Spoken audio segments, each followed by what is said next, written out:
में से कोई सी एक सेलेक्ट करके ओपन करनी है। ठीक है, अगर हमने कोई कंपनी नहीं बनाई है या हमें कोई न्यू बनानी है कंपनी, तो न्यू बनाने के लिए क्रिएट कंपनी पर जाएंगे और कंपनी क्रिएट करेंगे। जैसे कि हम यहाँ पर आ गए क्रिएट कंपनी पर और एंटर करते हैं। एंटर करने के बाद में ये स्क्रीन सामने आ जाएगी आपके। ये स्क्रीन का मतलब होता है बेसिकली कि जो भी हमने कंपनी बनाई है, यानी कि जो भी हमने बिजनेस स्टार्ट किया है, उसकी जो डिटेल्स हैं, जैसे कि उसका क्या नाम है, उसका एड्रेस क्या है, उसका फ़ोन नंबर क्या है, मेल आईडी क्या है, वो सारी चीज़ें फीड करनी है इसके अंदर। ठीक है, तो अब जो भी कंपनी का नाम होगा, सपोज आपने अभिषेक एंड कंपनी के नाम से अपनी कोई कंपनी शुरू कर दी, तो आप यहाँ पर अभिषेक एंड कंपनी लिख सकते हैं। ठीक है, या जो भी XYZ आप नाम लिखना चाहते हो वो आपने यहाँ लिख दी। अब देखो कंपनी कितने तरह की होती है या बिजनेस कितने तरीके का होता है। बिजनेस जो भी होता है वो 3 तरह से काम करता है इंडिया के अंदर। एक बिजनेस वो होता है जो इंडिविजुअल लेवल पर काम करता है। इंडिविजुअल लेवल का मतलब है, अगर अभिषेक ने अपनी कोई शॉप ओपन करी है और उसका वो मालिक अकेला बनना चाहता है, मतलब अभिषेक ने एक दुकान बनाई, दुकान खोल दी अपनी और उसके अंदर वो खुद ही मालिक है, तो क्या होगा, उसको जो फर्म रजिस्ट्रेशन करानी होगी अपनी, वो प्रोप्राइटरशिप के अंदर फर्म रजिस्टर करानी पड़ेगी। यानी कि जो उस बिजनेस का मालिक होगा वो अकेला एक ही पर्सन होगा, कोई और नहीं हो सकते। उस केस में जो बिजनेस होता है वो प्रोप्राइटरशिप होता है। आपने कहीं भी दुकान पर लिखा देखा होगा, जैसे अगर किसी सैलून के पास जाते हो आप, तो नीचे लिख देते हैं ना PROP लिख के उसके नीचे अपना नाम लिख देते हैं, तो उसका फुल फॉर्म होती है प्रोप्राइटर। ठीक है, तो प्रोप्राइटर किस पोजीशन में होता है, जब कोई भी पर्सन अकेला उस बिजनेस का मालिक हो, तो वो प्रोप्राइटर नाम पे करना चाहता है। हाँ जी, नाम पे करता है ना। आवाज ब्रेक हो रही है। खुद के ही नाम पे करता है अपना काम जो होता है, सैलून वगैरह करता है। जो खुद के नाम पर करता है, जिसका एक मालिक होगा। खुद के नाम का मतलब हो सकता है, देखो खुद के नाम से अलग भी नाम रख सकता है। जैसे आपने अभिषेक करके आपका नाम है, आप चाहते हो कि आप किसी दूसरे नाम से बिजनेस शुरू करना चाहते हो, ठीक है, किसी का भी नाम रख सकते हो, तो वो प्राइवेट लिमिटेड भी हो सकता है अगर वो कंपनीज में रजिस्टर्ड हो। अगर अभिषेक चाहता है कि इसका मालिक मैं खुद बनूं और नाम कुछ अच्छा सा रखना चाहता हूं, तो वो कुछ अच्छा सा नाम रख सकता है और मालिक अकेला रह सकता है। उस पोजीशन में जो रजिस्ट्रेशन होगा वो होगा प्रोप्राइटरशिप फर्म का। जीएसटी में जो रजिस्ट्रेशन होता है वो प्रोप्राइटरशिप के अंदर जाएगा, under the head of proprietorship. तब क्या होगा, वो एक इंडिविजुअल पर्सन उसका मालिक होगा। ठीक है, अब क्या होता है कि अगर जहां पर किसी बिजनेस में एक मालिक ना हो, 2 मालिक हो जाएं किसी बिजनेस के, यानी कि 2 पार्टनर हो जाएं, 3 पार्टनर हो जाएं, 4 हो जाएं, या मतलब कितने भी पार्टनर हो जाएं एक बिजनेस के अंदर, तब क्या होता है, तब 2 तरह से रजिस्टर्ड हो सकती है कंपनी, या जो आपका बिजनेस है वो 2 तरह से रजिस्टर्ड हो सकता है। एक वो प्राइवेट लिमिटेड में रजिस्टर्ड हो सकती है और दूसरा प्रॉपर पार्टनरशिप में रजिस्टर्ड हो सकती है। पार्टनरशिप का मतलब होता है बेसिकली कि आप जो गवर्नमेंट की कंप्लाइंसेज है, जो गवर्नमेंट के सारे नियम कानून है वो तो आप मान नहीं रहे हो, लेकिन कुछ नियम कानून अपने हिसाब से लगाना चाहते हो, तो आप पार्टनरशिप फर्म में जाकर के रजिस्ट्रेशन ले सकते हो। ठीक है, और आप चाहते हो कि मैं ऑल ओवर इंडिया के अंदर जितने भी रूल्स रेगुलेशन है सबको फॉलो करूंगा, कंपनीज एक्ट में रजिस्टर्ड कराऊंगा, तब आप क्या करोगे, प्राइवेट लिमिटेड में जाओगे, एमसीए पोर्टल पर जाओगे, वहां पर अपना रजिस्ट्रेशन कराओगे, तो क्या होता है, वो तीसरी फर्म हो जाती है, यानी कि प्राइवेट लिमिटेड। अब प्राइवेट लिमिटेड में जितने भी मालिक होंगे वो डायरेक्टर कहलाएंगे, वो पार्टनर नहीं कहलाएंगे। जो डायरेक्टर होते हैं, डायरेक्टर केवल और केवल प्रोप्राइटरशिप फर्म में नहीं होते, सॉरी, डायरेक्टर जब भी होते हैं केवल और केवल प्राइवेट लिमिटेड फर्म में होते हैं। प्राइवेट लिमिटेड फर्म वो होती है जो गवर्नमेंट ऑफ इंडिया ने कंपनीज के लिए बनाई हुई है। अगर कोई भी अपने बिजनेस को कंपनी बना देता है, कंपनी का मतलब होता है कि ऑल ओवर इंडिया में काम कर सकती है, ऑल ओवर द वर्ल्ड में काम कर सकती है। ठीक है, और जो उसका मालिक होगा वो एक नहीं होगा, मालिक 2 या 2 से ज्यादा होंगे, तो वो क्या कहलाएगी, प्राइवेट लिमिटेड कंपनी कहलाएगी। अब प्राइवेट लिमिटेड कंपनी का मतलब होता है कि वो कहीं पर भी किसी भी देश में अपने पूरे देश मतलब अपने तो पूरे देश में किसी भी स्टेट के अंदर बिजनेस कर सकता है, और ऑल ओवर इंडिया में बिजनेस कर सकता है, और किसी भी, इसमें जो फर्क आ जाता है ना, काम करने के लिए तो प्रोप्राइटरशिप भी कर सकता है, ऑल ओवर द वर्ल्ड में काम कर सकता है, लेकिन उसकी कुछ लिमिटेशंस आ जाती हैं। ठीक है। अब क्या होता है कि कोई भी अगर एक इंडिविजुअल पर्सन हो, तो एक इंडिविजुअल पर्सन पर ज्यादा आदमी विश्वास करेगा या कंपनी पर विश्वास करेगा? अगर हम इंडिविजुअल लेवल पर उन लोगों तक अप्रोच करते हैं जो हमारे जान पहचान वाले हैं, तो वो सिर्फ कंपनी को विश्वास नहीं करेंगे, वो इंडिविजुअल पर्सन पर विश्वास करेंगे। लेकिन अगर मैं बोलूं कि मैं ऑल ओवर द वर्ल्ड में अगर जाता हूं, तो एक आदमी को, अकेले को एकदम से कोई भी नहीं पहचानता जब तक वो पॉपुलर ना हो जाए। जब वो नहीं हो पॉपुलर हो जाता। जाएगा तो सब उसको पहचान जाएंगे, और जब तक पॉपुलर नहीं होता तो सिर्फ वो कंपनी के नाम से जाना जाता है।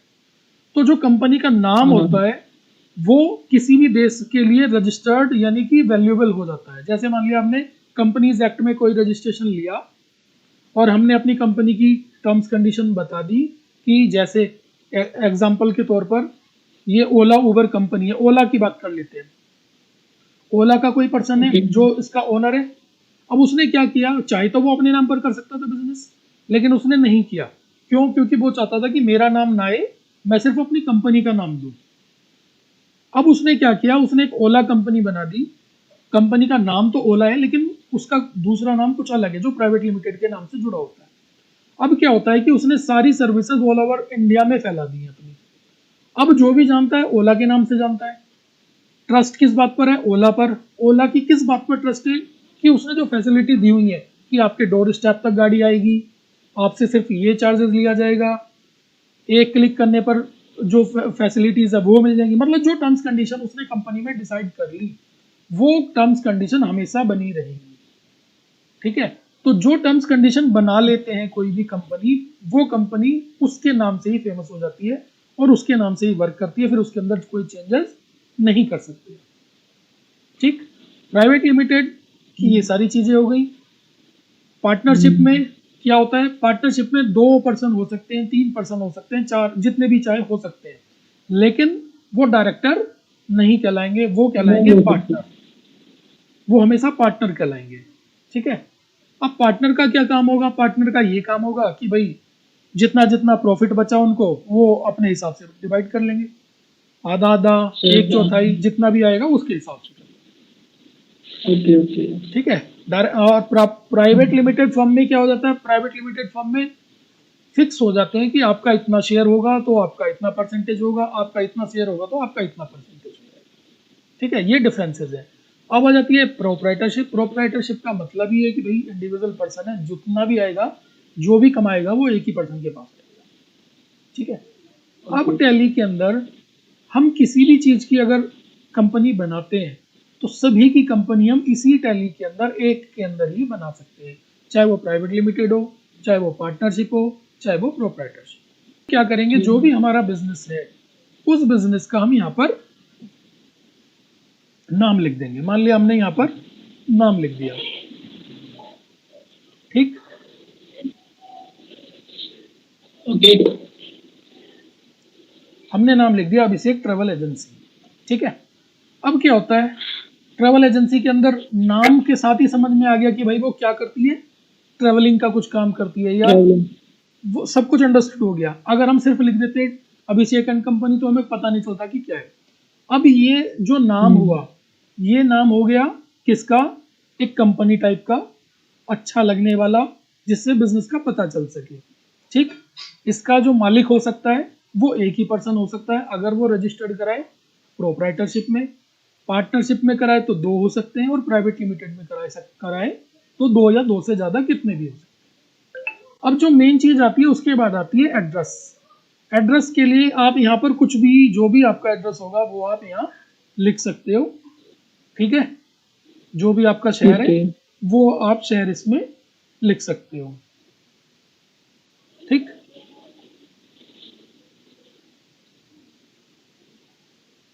ठीक है। ये मैंने एड्रेस डाल दिया। किसी भी बिजनेस को करने के पहले उसका एड्रेस डिफाइन किया जाता है। बिना एड्रेस के कोई भी बिजनेस नहीं हो सकता। क्यों नहीं हो सकता? इसके पीछे एक लॉजिक है। वो लॉजिक ये है कि अगर हम अपना कोई भी बिजनेस रजिस्टर्ड करवा रहे हैं, चाहे वो बिजनेस ऑनलाइन सर्विसेज देता हो, चाहे वो बिजनेस ऑफलाइन सर्विसेज देता हो, चाहे किसी भी तरह से सर्विसेज देता हो या किसी भी तरह से सामान बेचता हो, उसको रजिस्ट्रेशन तब मिलेगा जब वो एक जगह डिसाइड करेगा, यानी कि कोई ना कोई पर्टिकुलर जगह, यानी कि कोई ना कोई पर्टिकुलर प्लेस होना चाहिए उसके लिए। बिना स्पेस के, यानी कि बिना किसी भी जमीन के जहां पर आपने कोई भी एरिया डिसाइड किया हो, बिना एरिया के कोई भी बिजनेस शुरू नहीं हो सकता। जब हम किसी भी बिजनेस को रजिस्टर्ड करने जाते हैं तो उसमें बेसिकली 3 या 4 चीजें जरूरी होती है। पहली चीज कि हमें सबसे पहले केवाईसी मतलब नो योर कस्टमर, मतलब आप जब भी कि में रजिस्टर्ड होते हो, अगर आप अपना बिजनेस रजिस्टर्ड कराना चाहते हो जीएसटी में, तो सबसे पहले आपसे लिया जाएगा कि आप कौन हो, यानी कि आपका आईडी प्रूफ लिया जाएगा। दूसरा लिया जाएगा कि आपका एड्रेस क्या है, आप कहां पर रहते हो, ठीक। तीसरा लिया जाएगा कि आपका जो वर्किंग प्लेस है, जहां पर आप काम करोगे, वो कहां पर है। बिना वर्किंग प्लेस के कोई भी बिजनेस रजिस्टर्ड नहीं हो सकता। वो चीजें डिसाइड करनी पड़ेंगी और वो हमें यहाँ पर फिलअप करनी पड़ेंगी। उसके लिए बाकायदा जो जीएसटी डिपार्टमेंट मांगता है, वो मांगता है या तो आपका खुद का हो तो आप बिजली का बिल दीजिए, अगर आपका खुद का नहीं है तो आप किसी से अगर रेंट पर लेते हो तो रेंट एग्रीमेंट दीजिए, या अगर कोई सरकारी संपत्ति है आपने वहां पर लिया हुआ है तो उसकी कोई ना कोई ऐसी रसीद दीजिए जो हमारे ये मतलब ये प्रूफ कर सके कि वो प्रेमाइसेस आपने अपने बिजनेस के लिए रखी हुई है, ठीक है। बिना उसके वैलिड होने पर कोई भी बिजनेस रजिस्टर्ड नहीं हो सकता। तो हमने यहाँ पर एड्रेस डालेंगे, और किसी भी बिजनेस के लिए एक एड्रेस जरूरी है जो रजिस्टर्ड होगा, और एक के साथ में कई सारे एड्रेस भी हो सकते हैं, लेकिन हम जो यहाँ पर एड्रेस डालेंगे वो वही डालेंगे जो हमारा एड्रेस रजिस्टर्ड होगा जीएसटी पोर्टल पर, ठीक है। अब हमने यहाँ पर एड्रेस डाल दिया। अब ये इंडिया मतलब ये पूछता है, कंट्री पूछता है, ऑब्वियसली हम इंडिया सेलेक्ट करेंगे क्योंकि हम इंडिया में ही काम कर रहे हैं और यहीं पर हमें काम करना है। अगर आपको कभी अपॉर्चुनिटी मिलती है इंडिया से बाहर जाकर काम करने की, तो काफ़ी सारे कंट्रीज़ हैं। ये तो देखो छोटी सी लिस्ट आ रखी है यहाँ पर, क्योंकि टैली का पुराना वर्जन है। जब आप टैली प्राइम में जाओगे तो उसमें टोटल नंबर ऑफ कंट्रीज सारे के सारे आ जाएंगे कि किस किस देश में अकाउंटिंग के लिए टैली यूज कर सकते हैं, ठीक है। सारी डिटेल आपको यहाँ पर मिल जाएगी, जितने भी कंट्रीज हैं। तो हमें क्या करना है, हमें तो अब इंडिया में ही रहें, इंडिया का सेलेक्ट करना है, और अपना स्टेट कि किस स्टेट के अंदर आप रजिस्टर्ड हो रहे हो। सारे के सारे स्टेट टैली के अंदर अपने आप बने हुए आते हैं, आपने कोई भी सेलेक्ट करना है, इसमें से बनाना कुछ नहीं है। सब कोई जो भी है, जैसे आपका यूपी में हो तो आप यूपी सेलेक्ट करोगे, एंटर कर दोगे। यहाँ पर आपको पिन नंबर लिखना है कि भाई आपका क्या पिन नंबर है, आपने वो पिन नंबर लिख दिया। फिर आपने अपने बिजनेस के लिए जो स्पेसिफिक फ़ोन नंबर दिया है वो आपको फ़ोन नंबर यहाँ पर लिखना है, ठीक है। उसके बाद में यहाँ पर आपने कोई ईमेल बनाई होगी अपने बिजनेस की, वो ईमेल आपने यहाँ पर लिखनी है, ठीक है। अब उसके बाद में आ जाता है करेंसी सिंबल। करेंसी सिंबल का मतलब होता है कि हम अगर रुपए में बिजनेस कर रहे हैं तो रुपए को किस तरह से लिखते हैं। रुपए को लिखने के लिए सबसे जो पुराना मेथड है वो है RS या रुपीज लिख करके लिख देते हैं किसी भी अमाउंट को लिखने से पहले। अब अगर हम टैली प्राइम में जाएंगे तो टैली प्राइम में जो रे लिखा होता है इस तरह से, तो वो लोगो भी आप यहाँ पर यूज कर सकते हैं, ठीक है। बेसिकली जो RS है हम RS को सेलेक्ट करेंगे। अब जो मेन चीज है जो टैली के अंदर बताई जाती है वो आती है ये पर, यहाँ पर मेंटेन करने के लिए कि टैली के अंदर आपने किस तरह का अकाउंट मेंटेन करना है। क्या मेंटेन करना है, यहाँ पर अकाउंट्स ओनली और अकाउंट्स विद इन्वेंट्री दो तरह की डिटेल्स हैं। इन दो तरह की डिटेल्स में से कोई सी एक आपको सेलेक्ट करनी है, दोनों आप सेलेक्ट नहीं कर सकते हो। तो इनका क्या बेसिकली मतलब है, वो मतलब आप समझ लो। अकाउंट्स ओनली का मतलब होता है सिर्फ और सिर्फ क्या लिया और क्या दिया, मतलब कितने पैसे लिए कितने पैसे दिए, सिर्फ ये लिखना, तो सिर्फ अकाउंट्स ओनली में आएगा। अगर हम जाते हैं अकाउंट्स विद इन्वेंट्री, इन्वेंट्री का मतलब ही खुद का होता है कि स्टॉक, यानी कि आइटम्स, क्या क्या चीजें हैं आपके पास। अगर आप कोई बिजनेस शुरू करते हो, अगर आप सर्विसेज नहीं देते किसी को, और अगर आप कोई फिजिकल ऑब्जेक्ट हैं आपके पास, यानी कि कोई गुड्स हैं, मान लिया कुछ भी हो सकता है वो, किराना की सामान से लेकर के बड़े से बड़े गाड़ी, हवाई जहाज, कुछ भी हो सकता है। तो जो भी आप सामान बेचना चाहते हो उसकी डिटेल आपने अगर रखनी है तो अकाउंट्स विद इन्वेंट्री आप सेलेक्ट करें। ठीक है, अकाउंट्स विद इन्वेंट्री का मतलब ये है कि जो इन्वेंट्री के साथ में ऑप्शंस आएंगे वो सब इस ऑप्शन को सेलेक्ट करने के बाद एक्टिवेट होंगे, नहीं तो एक्टिवेट नहीं होंगे। तो हम अकाउंट्स विद इन्वेंट्री सेलेक्ट करेंगे और आगे बढ़ जाएंगे। अब आ जाता है फाइनेंशियल ईयर। फाइनेंशियल ईयर क्या होता है?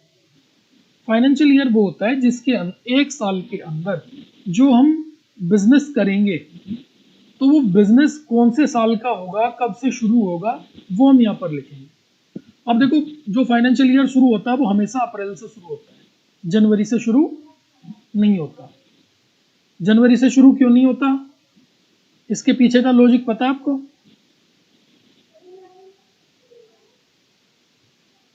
हाँ सर पता है। क्या होता है? ये सर ये जो इंग्लैंड वाले थे उनके हिसाब से था ये जनवरी का, बट अपने हिंदू धर्म में ये इंग्लिश अप्रैल से सत्र स्टार्ट होता है। देखो क्या होता है कि जो इंडिया की कल्चर है, जो इंडिया का पुराने जमाने से चले हुआ आता कैलेंडर है, जिसको हम हिंदू धर्म का कैलेंडर बोलते हैं, वो क्या होता है, वो अप्रैल से शुरू होता है। अप्रैल का मतलब होता है जो पहला महीना होता है वो चैत से शुरू होता है। ठीक है, चैत किस महीने में आता है? वो अप्रैल में आता है। अप्रैल के 15 से आ जाए या अप्रैल की 1 तारीख से आ जाए, वो हर किसी साल में अलग अलग डिपेंड, मतलब अलग अलग पोजीशन पर हो सकता है। जो जनवरी से शुरू होने वाले महीने हैं ये सब ईसा मसीह यानी कि क्रिश्चियन कैलेंडर के अकॉर्डिंग आते हैं। ठीक है, अभी जो इंडियन कैलेंडर, हाँ ये क्रिश्चियन कैलेंडर होता है जो हम यूज करते हैं, जो हम डेट आजकल यूज करते हैं कि अभी क्या चल रहा है, आज 8 अक्टूबर 2022 है, तो ये 2022 जो हो गए हैं, ये जो जीसस क्राइस्ट हैं, मतलब जो भी इनके पैगंबर जो भी हो XYZ, मुझे पूरी डिटेल नहीं पता, तो जो इनके जैसेस हैं उनका जो जन्म हुआ है वो उसको हुए 2022 हो गए, यानी कि 2022 साल पहले उन्होंने जन्म लिया था और तब से ये कैलेंडर शुरू हो गया है। अभी क्या है कि जितने भी ईसाई हैं, जितने भी क्रिश्चियन हैं, उन्होंने ऑल ओवर द वर्ल्ड में अपना राज किया हुआ है, तो उन्होंने वही पद्धति हर जगह पर अडॉप्ट करा दी है। तो इसलिए हर कोई इसी पद्धति पर चलता है कि भाई क्या नाम है, जनवरी से लेकर दिसंबर तक चलेगा। और जो इंटरनेशनल डेज हो गए, इंटरनेशनल चीजें हो गई, वो सब क्रिश्चियन के कैलेंडर के ऊपर हो गई हैं। ठीक है, चलो एनीवेज, लेकिन क्या होता है, कभी भी किसी भी बिजनेस के अंदर जो फाइनेंशियल ईयर स्टार्ट होता है वो हमेशा अप्रैल से शुरू होता है और मार्च में खत्म हो जाता है। 1 अप्रैल से शुरू होता है और 31 मार्च को खत्म हो जाता है। अगर हमें जो कोई भी बिजनेस की बुक अगर स्टार्ट करनी है तो हम अप्रैल से करेंगे। मान लिया अगर हमने जो जीएसटी में रजिस्ट्रेशन लिया है, मान लिया 15 मार्च 2022 में ले लिया, ठीक है, 15 मार्च 2022 में हमने जीएसटी में रजिस्ट्रेशन ले लिया, हम उसकी डिटेल बनाना चाहते हैं, टैली के अंदर डिटेल फीड करना चाहते हैं, तो हम कौन सा फाइनेंशियल ईयर सेलेक्ट करेंगे? फाइनेंशियल ईयर हम सेलेक्ट करेंगे 2021, यानी कि अप्रैल 2021 से लेकर के मार्च 31 मार्च 2022। चाहे हम 31 मार्च को ये रजिस्ट्रेशन क्यों ना ले रहे हो जीएसटी में, फिर भी हमें जो अपना फाइनेंशियल ईयर शुरू करना होगा वो 1 अप्रैल 2021 से शुरू करना होगा और 31 मार्च 2022 तक फिनिश करना होगा। ठीक है, जो भी हमारी सेल परचेज होगी उस साल के अंदर, चाहे उसमें 2 दिन में करेक्ट किया हो हमने, चाहे पूरे 15 दिन मिले हो, चाहे 1 महीना मिला हो, चाहे पूरे के पूरे 12 महीने मिले हो, जितने भी दिन आपको मिले उतनी दिन की सेल परचेज आपको टैली के अंदर फीड करनी है। ठीक है, तो हम चाहते हैं, मान लिया ये हमारा जो फाइनेंशियल ईयर शुरू होता है 1/4/2022 से हो जाए, ठीक है, और खत्म कब होगा? 31 मार्च 2023 में खत्म हो जाएगा। ठीक, तो फाइनेंशियल ईयर हमारा शुरू हो गया 2022 से, और जो बुक्स स्टार्ट होंगी वो ऑटोमेटिकली इसी डेट को उठा लेगा कि भाई जब से आपका फाइनेंशियल ईयर शुरू हो रहा है तब से आपकी बुक स्टार्ट हो जाएगी। इसके बाद जो दूसरा ऑप्शन हो जाता है टैली पासवर्ड। अगर आप अपनी इस टैली के अंदर पासवर्ड लगाना चाहते हो तो यहाँ पर पासवर्ड लगा दो, वो आपकी मर्जी है, ना लगाना चाहते हो तो छोड़ सकते हो। ठीक है, ये सब कुछ आपके ऊपर डिपेंड करता है, इसमें कुछ नहीं करना मैंने सिखाना, सिर्फ पासवर्ड डालो, एंटर करो, वो पासवर्ड डलेगा आपका, नहीं तो कुछ नहीं।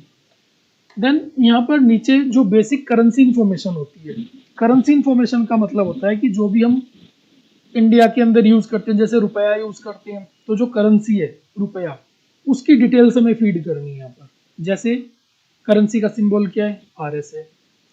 फॉर्मल नेम क्या है, इंडियन रुपीज है। ठीक है। वेस्टर्न कंट्रीज में या ऑल ओवर द वर्ल्ड जो करेंसी है वो क्या है, वो डॉलर है। इंटरनेशनल करेंसी क्या है, वो डॉलर है।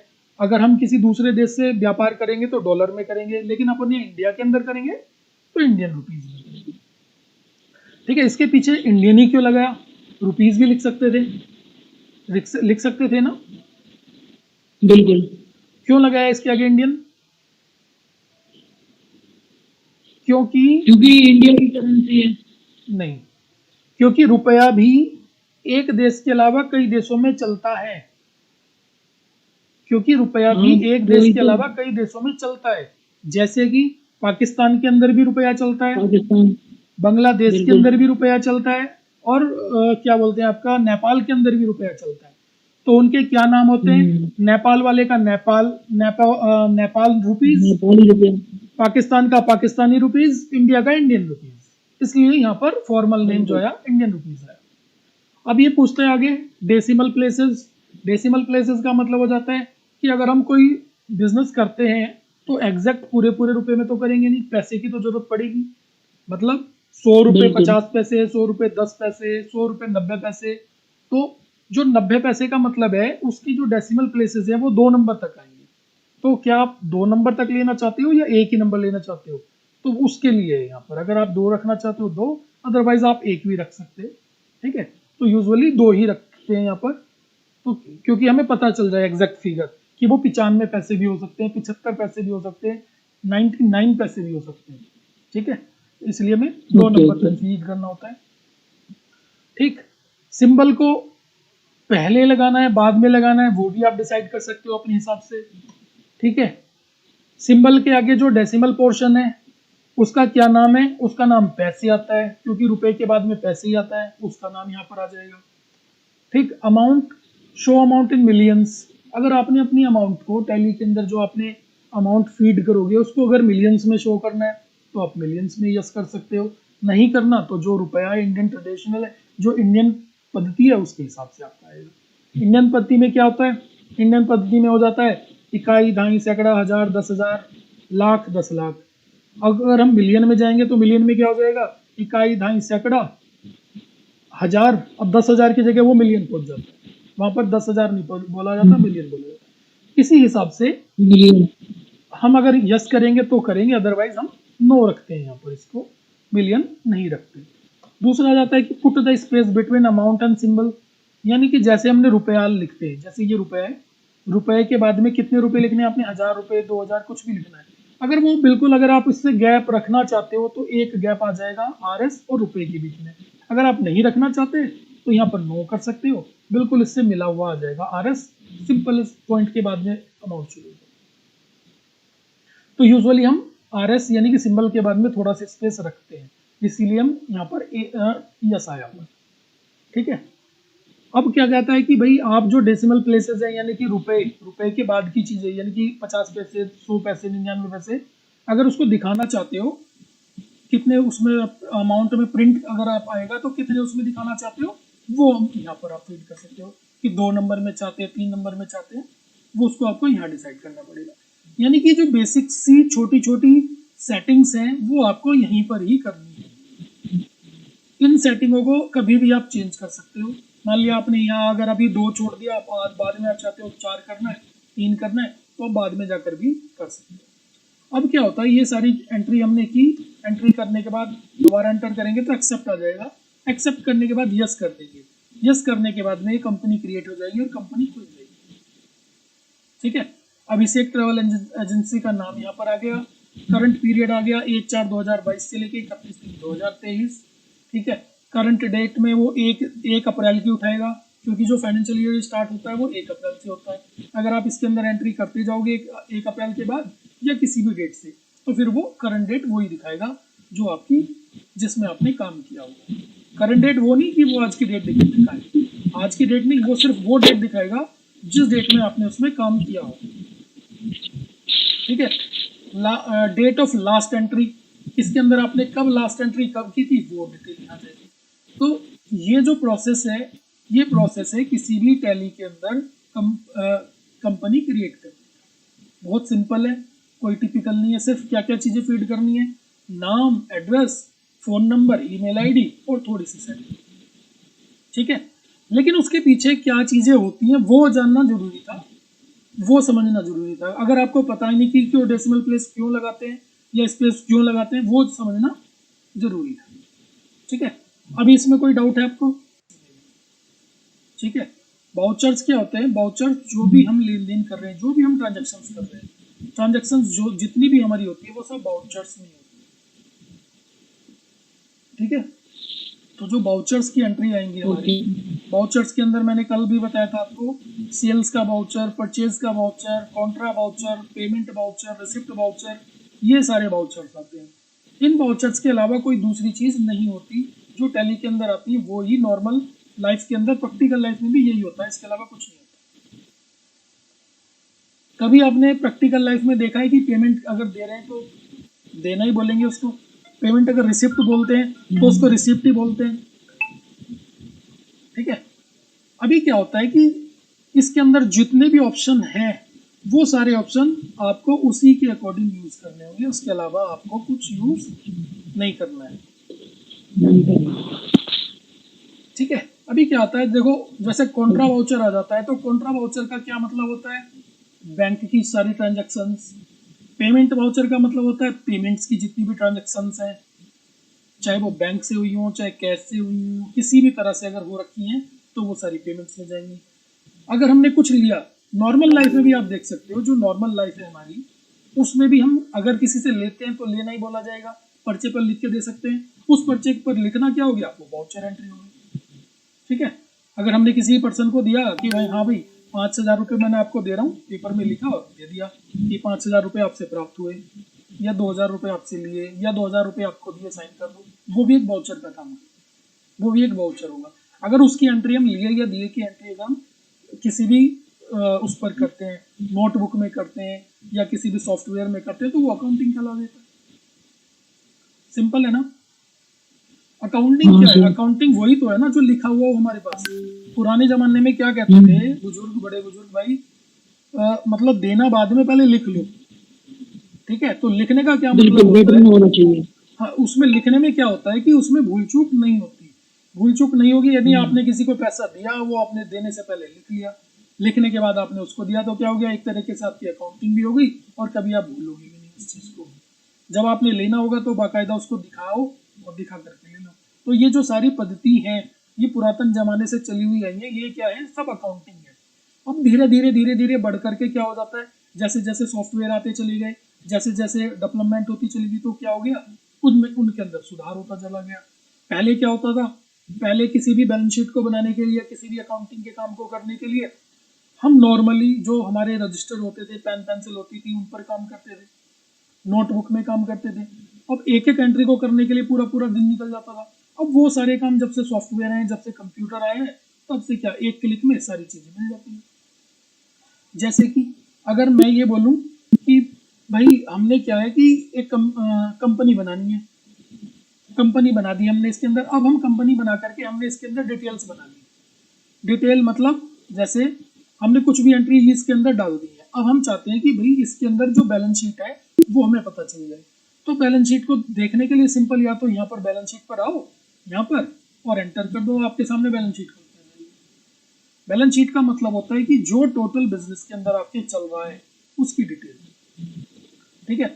आप चाहते हो कि भाई मेरे बिजनेस के अंदर प्रॉफिट आ रहा है या लॉस आ रहा है, अगर वो देखना है तो यहाँ प्रॉफिट एंड लॉस पर आओगे और यहाँ पर आकर एंटर करोगे तो प्रॉफिट एंड लॉस आपको नजर आ जाएगी, ठीक है।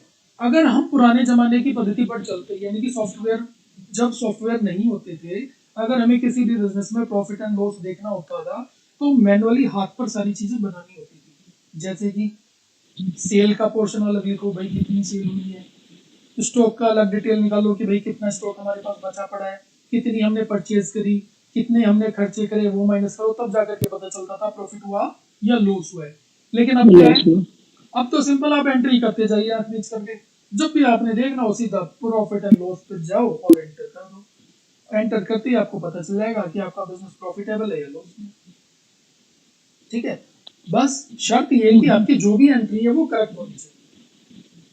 ठीक है। अगर आपने कोई भी एंट्री गलत कर दी तो हो सकता है कि वो प्रॉफिट की जगह लॉस दिखा दे। एक डेटर्स और एक क्रेडिटर कि अगर आपने पता चला किसी को पैसे देने हुए और आपने ले लिए तो वो गलत एंट्री हो जाएगी। तो सबसे पहले आपको ये श्योर होना पड़ेगा कि आप जो एंट्री कर रहे हो वो करेक्ट है। उसको चेक करने के लिए कि जो आप एंट्री कर रहे हो करेक्ट कर रहे हो, उसको करने के लिए आपको समझना होगा कि डेटर्स कौन होता है, क्रेडिटर्स कौन होता है, परचेज किससे की जाती है, सेल किसको की जाती है, उसकी एंट्री कैसे होती है। सिंपल इतना काम और कुछ। ठीक है। जो टैली है इसका जीएसटी में कैसे यूज करेंगे, सिर्फ और सिर्फ दो चीजें हमें यूज करनी होगी। एक तो हमें परचेज की डिटेल उठानी होगी, और सेल की डिटेल उठानी होगी। सेल की डिटेल उठाने के लिए ही टैली का हम यूज करेंगे। पूरे महीने में कितनी सेल हमने बंद करी है उसकी डिटेल हम सेल के ऑप्शन से उठा लेंगे। पूरे महीने में कितनी परचेज की है वो हम परचेज के ऑप्शन से उठा लेंगे। और इनका जो टैक्स का डिफरेंस है उस टैक्स के डिफरेंस को गवर्नमेंट को जमा करा देंगे, हमारी जीएसटी रिटर्न फाइल होगी। That's it. इतना काम होगा। लेकिन उस काम को समझने के लिए आपको किसी भी पर्सन को करने के लिए जब 1 साल 2 साल लग जाते हैं ना प्रैक्टिकल करते करते, तब जाके उसको समझ आता है यहाँ मैं कहीं गलती तो नहीं कर रहा। ठीक है। अब ओके इसमें और कुछ तो एक